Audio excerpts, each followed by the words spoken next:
Hindi ko to binili, ito ay 3D printed. Kung gusto mong makagawa ng ganitong klaseng 3D prints, kung makikita nyo, sobrang detalyado, no?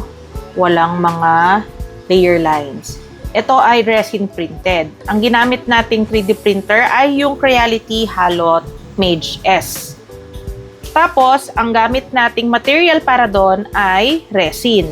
Okay? Yan, tignan nyo naman. Ang ganda ng quality, sobrang detalyado. So, kung ikaw ay interesado sa mga ganitong klaseng 3D prints, mga action figures, pinaka-best talagang bilhin ay isang resin 3D printer. Okay? Bubuin natin ngayon si Luffy. Okay, wala pa tong pandikit, so baka kumalas yung mga ibang parts, no? Kung ikaw ay makakabili ng file para sa resin printing, kung mapapansin mo, yung mga files ay hiwa-hiwalay. Katulad nito, binubuo ko pa isa-isa para kasi mas madali yung painting. Kumpara sa filament na ginagamit sa FDM 3D printer, mas mahal ang resin, around 2,000 pesos yung 1 kilo.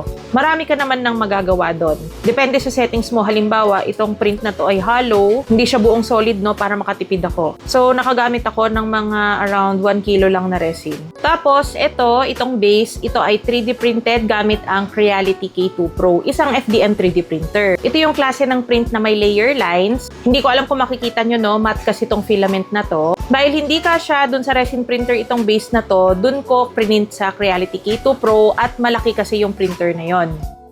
Ayan, buuin natin, may mga numbers lang dyan tapos itatapat ko sa mga numbers dito.